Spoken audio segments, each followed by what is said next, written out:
दर्शकों, Punjab plus channel पे आपका स्वागत है। आज हम आए हैं डॉक्टर सागर बस्सी जी के पास।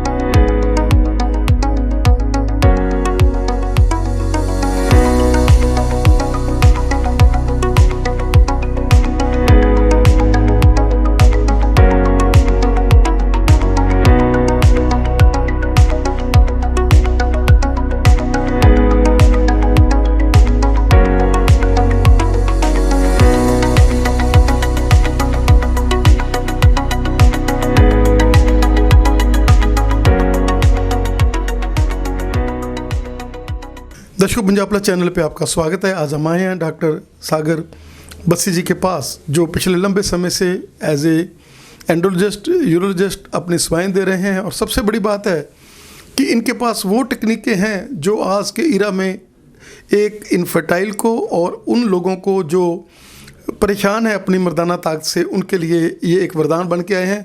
डॉक्टर सागर जी, स्वागत है आपका हमारे स्पेशल शो में। थैंक यू जी। नमस्कार दोस्तों।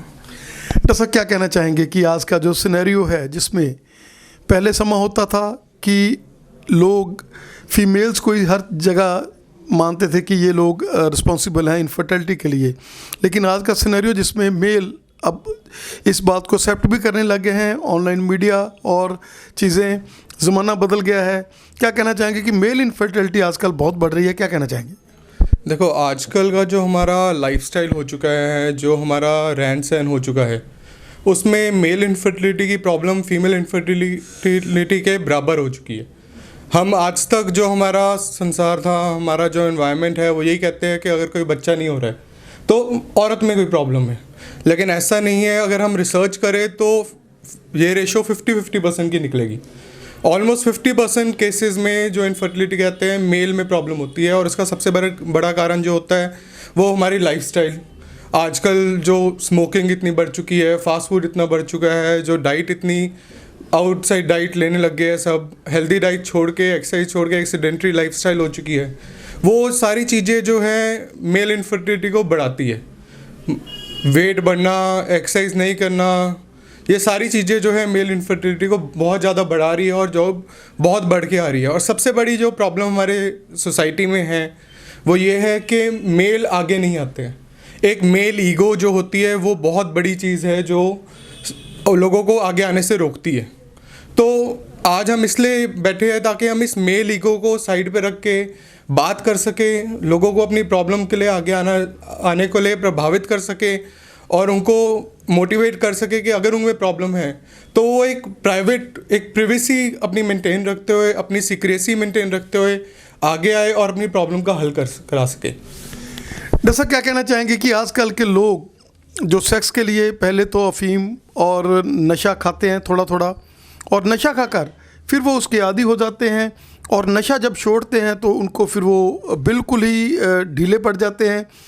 क्या कहना चाहेंगे कि ये जो पीयर प्रेशर है, ये जो आप देखकर, मोबाइलों के ऊपर देखकर, मूवीज़ देखकर, ये जो आप सोचते हैं कि हम किंग बन गए, हम ये कर लिया वो कर लिया, क्या कहना चाहेंगे कि नॉर्मल ये जो सेक्स है वो तो एक नॉर्मेसी है, वो तो एक हमारे खुशी है जो हमें उड़ती है और उसके साथ हम लोग सेक्स करते हैं? बिल्कुल सही बात कर रहे हैं। बहुत सारे लोग आजकल एक टैबू में रहते हैं, एक गलत फहमी में रहते हैं कि एक वीडियो देख के उसमें इतना टाइम उन्होंने किया है, उसमें ये होता है तो हमारा नॉर्मल नहीं है, जो बिल्कुल गलत है, जो सिर्फ एक फोटोग्राफिक प्रेजेंटेशन होती है।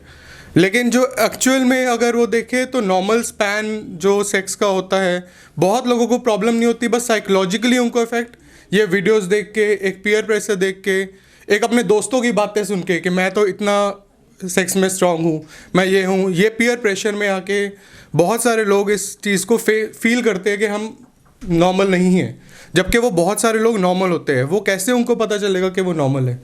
वो जब बात करेंगे, एक एक्सपर्ट एडवाइस लेंगे, तभी उनको क्लियर होगा। वो बहुत अपने दोस्तों को लेके, बहुत एक क्वैक्स के पास जाके फालतू की अफीम जैसे आपने बोला, नशे की दवाइयाँ लेते हैं, जिनके वो आदी हो जाते हैं, जिसके साथ उनको लगता है कि उनका टाइमिंग बढ़ रहा है, उनका सारी परफॉर्मेंस बढ़ रही है, लेकिन एट द एंड वो ये नहीं सोचते कि ये चीज़ें उनके बाकी शरीर पे कितना असर डाल रही है, जो उनकी नॉर्मल परफॉर्मेंस है उसको कितना हैम्पर कर रही है, जो उनको आदी बना के, उसको आदत डाल के उसकी उनकी एक्चुअल में जो लाइफ परफॉर्मेंस होनी चाहिए उसको कितना कमज़ोर कर रही है। तो ये सब कुछ उनको बिल्कुल नहीं करना चाहिए। उनको एक एक्सपर्ट से बात करनी चाहिए। अगर उनको कोई भी डाउट है लाइफ में तो उनको क्लियर आउट करना चाहिए एक एक्सपर्ट से बात करके। जैसा आजकल जो फेक एड्स चली हुई हैं उनके साथ ताकत के बादशाह और ये क्या कहना चाहेंगे कि इन चीज़ों को छोड़कर एक अच्छे डॉक्टर के साथ जाएं, आप उनसे सलाह लें, आप सेल्फ मेडिकोज नहीं करें।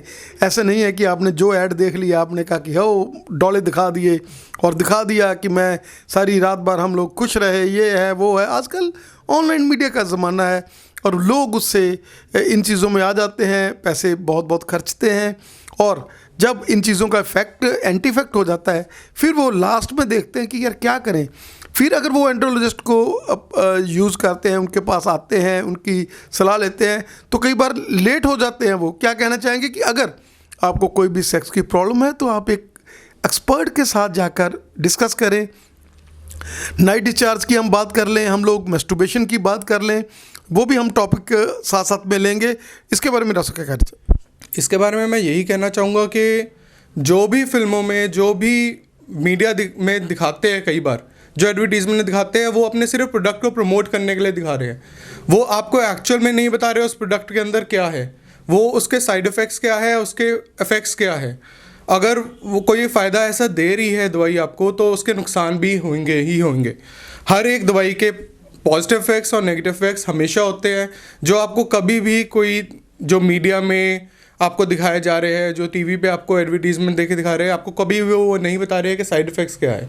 और अगर वैसे तो हमेशा मैं ये एडवाइस करूँगा कभी भी ऐसे बिना जानकारी के, बिना पूरी उस चीज़ के बारे में जाने किसी भी चीज़ का कोई सेवन नहीं करना चाहिए। अगर भगवान अगर आप इस किसी सेवन में पड़ गए हो तो इट्स नेवर लेट।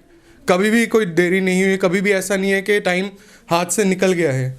अगर आप रियलाइज़ करके सही टाइम पे एक एक्सपर्ट का ओपिनियन लो तो हमेशा किसी भी मौके पे, किसी भी टाइम पे आप एक यू टर्न ले सकते हो, आप एक प्रॉब्लम से बाहर निकल सकते हो, आप किसी भी चीज़ का सेवन से कोई गलत इफेक्ट को अपने आप को बचा सकते हो उससे। डॉक्टर सागर क्या कहना चाहेंगे कि ये हॉस्पिटल जो मेल इनफर्टिलिटी के लिए और उन लोगों के लिए जो प्रॉब्लम में है, जिनको लगता है कि हम लोग टाइम कम लग रहा है हमें, जिन लोगों को लग रहा है कि हमारा ठीक से हम लोग सेक्स लाइफ नहीं जी रहे, उनके लिए ये हॉस्पिटल वरदान है। क्या कहना चाहेंगे कि आपके पास नई नई टेक्निक्स है और आपने बहुत बड़ी इसकी रिसर्च और इसकी जो है स्टडी करके आप आए हैं? बिल्कुल सही आपने बताया है। एक्चुअली में ये हमारे हॉस्पिटल में सबसे बड़ी बात ये है कि हम जो सेक्स रिलेटेड प्रॉब्लम्स है जिनको, सबसे बड़ी बात है उनको एक प्राइवेसी देनी, उनको एक प्राइवेसी एनवायरनमेंट दे के उनको एक उनकी प्रॉब्लम सुनना और उनको आगे आने का मौका देना कि आपकी बिना आइडेंटिटी डिस्क्लोज़ करें, आपको बिना किसी प्रॉब्लम में डाले, आपको बिना किसी डिस्क्लोज़र के आपकी प्रॉब्लम को हम सॉर्ट आउट कर सकते हैं। और जिनको ये प्रॉब्लम है अगर वो बात करें, अगर वो करें तो बहुत सारी मेडिसिन ऐसी आती है, बहुत सारी ऐसी टेक्निक्स है जिनसे ये प्रॉब्लम्स को सॉल्व किया जा सकता है। यहाँ तक कि हम पेनाइल इम्प्लांट सर्जरी, जो लिंग के खड़े होने की प्रॉब्लम होती है, जिनके कोई भी दवाई असर नहीं करती है, जिनसे कोई भी इलाज संभव नहीं है, जो सालों से दवाइयाँ ले चुके हैं, उनके लिए पेनाइल इम्प्लांट सर्जरी जो एक बहुत ही लेटेस्ट टेक्निक है, जो बहुत ही कम अवेलेबिलिटी है और जिसके बारे में लोगों को पता भी नहीं है अभी, वो सर्जरी तक हम यहाँ पे कर रहे हैं और जिसके रिजल्ट्स बहुत ही अच्छे हैं और बहुत ही मार्वलस रिजल्ट्स है जो एक एक्सपेक्टेड बंदे के एक्सपेक्टेशन से भी बहुत ऊपर है। तो सर क्या कहना चाहेंगे कि लोगों के मन में जब हम सर्जरी की बात करते हैं डर लगता है, लेकिन ये आजकल लेप्रोस्कोपिक सर्जरीज हैं जिसके साथ आपको कोई बड़े चीरे नहीं हैं, ये नहीं है कि आपके लिंग को कोई नुकसान पहुंचेगा, ये नहीं है कि आप सदा के लिए किसी प्रॉब्लम में फंस जाएंगे।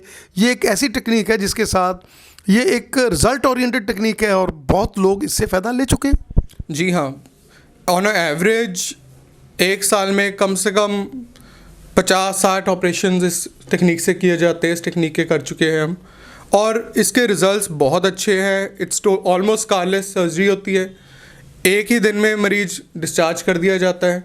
सुबह में ऑपरेशन करके अगले दिन मरीज बिल्कुल नॉर्मल, बिना किसी पाइप के, बिना किसी के प्रॉब्लम के घर जाता है। विद इन कुछ हफ्तों के अंदर वो अपनी नॉर्मल सेक्सुअल लाइफ प्रैक्टिस कर सकता है और उसको बहुत ही सेटिस्फैक्टरी रिजल्ट्स इससे मिलते हैं। जैसा हमारे यंग ब्लडर्स जो मस्टरबेशन जब वो करते हैं, जब एज उनकी, क्योंकि पहले था ज़माना कि लोग जो मैरिज है एज 21 की मानते थे कि 21 लड़के की एज और 18 लड़की की एज, और लेकिन आजकल जैसे नया सिनेरियो है तो करियर कॉन्शियस हैं लोग, लेट हो जाते हैं मैरिजेज़ में। तो मस्टरबेशन तो एक तरह से मतलब ये जो है प्रॉब्लम तो नहीं हम कह सकते, लेकिन ये कह सकते हैं कि हर बंदा इस प्रक्रिया से गुजरता है। क्या कहना चाहेंगे कि उसके भी लिए भी आपको इतनी टेंशन लेने की ज़रूरत नहीं है, ये भी एक नॉर्मल फिनोमिना ही है? बिल्कुल सही बोला आपने। मास्टरबेशन एक खुद को प्लेजर देने की टेक्निक है जो आज से नहीं सदियों से चलती आ रही है, जो मेल्स और फीमेल्स दोनों के लिए अवेलेबल है। यहाँ तक कि फीमेल्स के लिए भी आज से नहीं, अगर हम पुरानी एंशियंट किताबें, एंशियंट पेंटिंग्स, एंशियंट कुछ भी हम खोल के देंगे उसमें मास्टरबेशन का मेंशन ज़रूर है। तो एक मास्टरबेशन जो एक बहुत बड़ा टैबू है हमारी सोसाइटी में कि मास्टरबेशन, ज़्यादा मास्टरबेशन कर लिया तो सेक्स लाइफ ख़राब हो गई है, ज़्यादा मास्टरबेशन कर लिया वो गलत है। ऐसा कुछ नहीं है। मास्टरबेशन एक नॉर्मल खुद का एक डिज़ायर है, एक प्लेजर है जो करना कुछ गलत नहीं है, जो एक हर एक की, अब शादी लेट हो रही है, हर एक के पास एक पार्टनर नहीं है करने का, लेकिन वो अपने आप को एक सेक्सुअली सेटिस्फाई करने का एक तरीका है। तो मास्टरबेशन अगर कोई कर रहा है तो वो बिल्कुल भी गलत नहीं है, एक नॉर्मल फिनोमिनल है, एक नॉर्मल नीड है, नेसेसिटी है, एक मेल के लिए भी और एक फीमेल के लिए भी। डॉक्टर साहब, आप क्या कहना चाहेंगे कि इस हॉस्पिटल में अगर हम बात कर लें, ये एक टोटल हॉस्पिटल है जिसमें फीमेल मेल्स सभी तरह के इलाज, सर्जरीज, लैप्रोस्कोपिक सर्जरीज, माइनर जो भी प्रॉब्लम्स आती हैं, तो ये एक ऐसा हॉस्पिटल है जिसमें इनफर्टिलिटी का हर चीज़ अवेलेबल है। और सबसे बड़ी बात है कि आप दोनों, आपकी वाइफ जो है वो गायनेकोलॉजिस्ट है और आप एंड्रोलॉजिस्ट हैं, और दोनों के साथ मेल आपसे बात करता है, फीमेल उनसे बात करती है। कई बार तो काउंसलिंग की से ही कई बार उनको डेज का नहीं पता होता। क्या कहना चाहेंगे कि ये एक बहुत ही ऐसा हॉस्पिटल बन चुका है कि लोग मायूस चेहरे लेकर आते हैं और खुशी से जाते हैं? बिल्कुल सही कह रहे हो, क्योंकि एक यहाँ पे हम team, as a team work करते हैं। मैं एक एंड्रोलॉजिस्ट हूँ, मेरी wife female infertility IVF plus gynaecologist है। तो बहुत सारे सिनेरियोज आते हैं कि लोगों को अवेयर नहीं होती, लोगों को नॉलेज नहीं होता कि क्या राइट टाइम इंटरकोर्स करने का है, क्या टेक्निक्स है, क्या इंटरकोर्स की पोजीशंस है जिससे वो अपनी फर्टिलिटी इंप्रूव कर सकते हैं, जिसके लिए हम दोनों, फीमेल्स होती है जो मेल से बात करने में कंफर्टेबल नहीं होती है, मेल्स होते हैं कि फीमेल से बात करने को कंफर्टेबल नहीं होते हैं, तो हम individually and as a combine एक उनकी काउंसलिंग करके, उनको बहुत सारी गाइडेंस दे के, उनको एक बहुत पॉजिटिव रिजल्ट्स हम नेचुरल टेक्निक से भी हम मोटिवेट करके अचीव कर पाते हैं। जो नॉर्मली जिन पेशेंट्स को IVF की ज़रूरत पड़ती है वो भी कई बार सिर्फ मेडिसिन और सिर्फ काउंसलिंग और प्रॉपर टाइमिंग के साथ, प्रॉपर काउंसलिंग के साथ, प्रॉपर गाइडेंस के साथ फर्टिलिटी और बच्चे अचीव कर पाते हैं। दर्शकों, नीचे फ़ोन नंबर चल रहे हैं डॉक्टर साहब के, आप कभी भी इनसे बातचीत कर सकते हैं। डॉक्टर साहब, क्या कहना चाहेंगे कि जंक फूड्स और जो आज का सिनेरियो है जिसमें एक्सरसाइज का अभाव है, क्योंकि आजकल थोड़ी सर्दी भी ज़्यादा पड़ रही है, और वो लोग जो जिम्स में जाते हैं और प्रोटीन का डाइट, वो नई नई चीज़ें खाते हैं, उसके बारे में क्या कहना चाहेंगे? कई बार मेल इनफर्टिलिटी का कारण वो भी चीज़ें बन जाती हैं। बिल्कुल, जब लोग जिम जाते हैं, अगर वो एक्सरसाइज कर रहे हैं तो वो उनकी फर्टिलिटी को इंक्रीज़ करेगा, बट जब वो जिम जाके अपने पीयर प्रेशर में आके और अपने किसी इंस्ट्रक्टर्स की बातों में सुन के बहुत सारी ऐसी चीज़ों का यूज़ करना शुरू कर देते हैं, जैसे स्टेरॉइड्स वगैरह, जिससे उनको results as a body, as a muscle results, puffiness, वो सब कुछ बहुत जल्दी मिलता है, लेकिन इंटरनली वो उनको खा रहे होते हैं, वो उनके स्पर्म लेवल्स को कम करते हैं, वो उनकी पोटेंसी को कम करते हैं, वो उनके पिनल साइज़ पे इफ़ेक्ट करते हैं, वो इनके इरेक्शंस पे कम इफ़ेक्ट करते हैं, और इवेंचुअली उनको वो लैंड अप करते हैं इनफर्टिलिटी और इरेक्टाइल डिसफंक्शन के साथ। तो मैं ये कहना चाहूँगा कि आप जिम जाओ, ज़रूर जाओ, डेली एक्सरसाइज करो, डेली वेट लिफ्टिंग करो, डेली आप मोटिवेटेड रहो, अपने आप को एक्टिव पूरा रखो, बट सप्लीमेंट्स को टोटली अवॉइड करना चाहिए। Normal protein supplements are good, but उससे एक्स्ट्रा आप अगर जा रहे हो आप किसी के बारे में, तो उसके बारे में प्रॉपर रिसर्च करके, प्रॉपर उसके साइड इफ़ेक्ट्स देख के, उसके इफ़ेक्ट्स देख के, उसके लॉन्ग टर्म इफ़ेक्ट्स पे स्टडी करके फिर ही किसी सप्लीमेंट के लेने का सोचो, नहीं तो आप उससे बहुत दूर रहो।